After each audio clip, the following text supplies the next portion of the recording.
It's me, Just Be 3. Today, we're going to be talking about 10 tips for game developers and game designers. So, the first tip is you should always continue making your game. You should never get sidetracked to a different game. You want to complete your game, so my suggestion is to not sidetrack and don't work on any side projects. Remember, your top priority is finishing your first game. Okay, my second tip is you should always make small games first.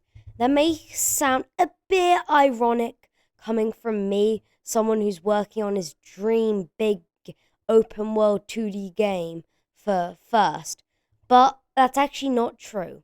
I have no way to state this, but I have been doing game development a long time before this YouTube channel in multiple different engines. Also, have you seen my YouTube channel? I've already made 2 games, not including my main game, as small little side hustles. They may not ever be used in my original game, Super Slime Boy, but they're still valuable work.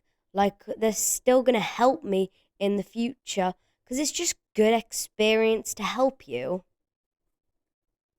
This might seem hypocritical to the last point, but listen, you should not work on the same thing for an extended amount of time. You ever like, what, you just said to keep on working on your game? Well, I don't mean just work on different games. What I mean is work on different aspects of your game. So if you have music, if you've been doing music for a long time and you don't really want to do much of it, work on something different. That'll go for programming, art, music, playtesting, marketing. All those aspects are needed, but you don't need to do them one by one, okay? That you should do them all together, bit by bit, but don't overlap it. That'll just be really weird. You go from one to one. So you don't want to do it like this, then this, then this. Okay? Just don't do that. Just do it till you feel like you just want to do something else. Okay, this one is super important to anyone, no matter what field you're in game design. Get feedback. This could be for your music. This could be for your game. Anything needs feedback. You may not want to, but you have to. If you don't, you're not going to find bugs, and then your game's going to be buggy, and that's not a good thing. For lots of games have fallen in a tragic pit when they've got bad reviews just because they have got way too many bugs on launch. And that's a massive advice. Always get playtesting. Maybe not just to find bugs, to do anything. Critique on your game, it's always a good idea. And same thing, you can playtest your game, but you shouldn't be the main playtester. And also, just take breaks in between those, because you're going to find things that you didn't originally see when you were first making it. Tip number 5 is you can take inspiration. You can take inspiration from other games or real life hobbies. It does not matter. So look at some other successful games. They're also using inspiration. It can be from a different game or a hobby. It's all right. Also, you can be inspired by different art styles or types of genres. Every game is inspired by another game in some way because of genre. It's okay to take inspiration. I hate when people are like, no, it's too similar. Yes, you can't copy, but it's okay to take inspiration. Next, think before you add mechanic. Let's say, I've got an example.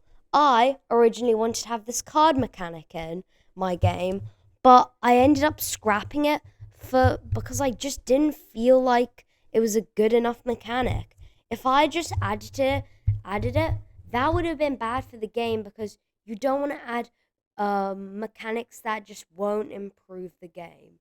That's why you should always think, how can this improve the player experience and the game, before you add too much to that mechanic and then you can't remove it. Next, you should always market your game. For me, I like to make devlogs, but you don't have to make devlogs. As long as you have a steady way to market your game, which could be any way.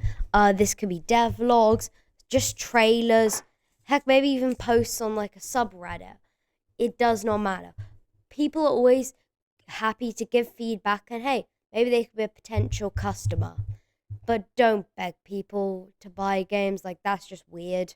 So, in my opinion, you should market your game as soon as possible. This goes for Steam.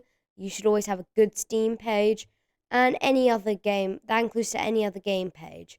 That's advice. Okay, this is another tip.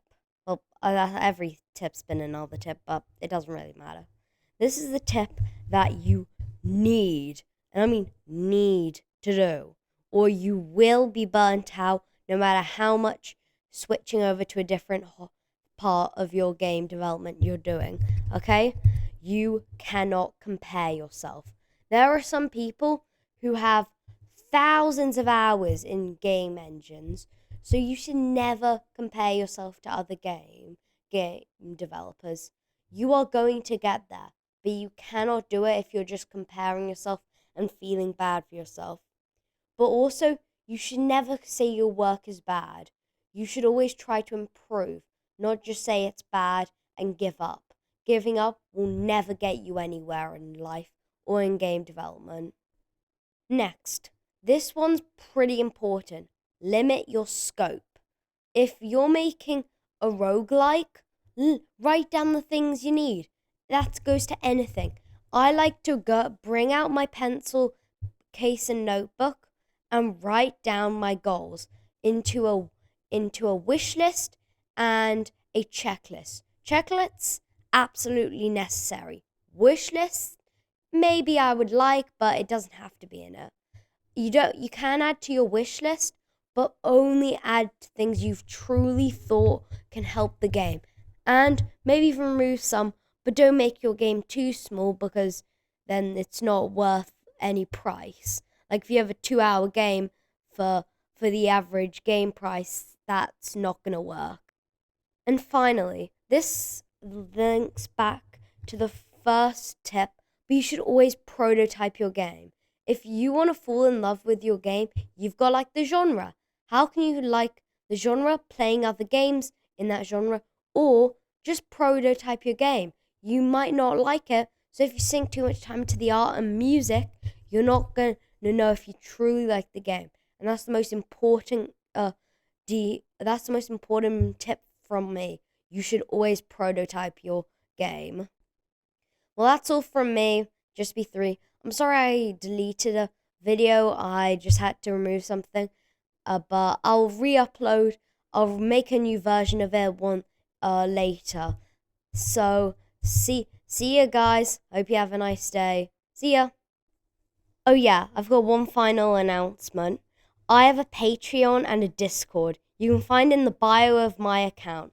I hope you enjoy.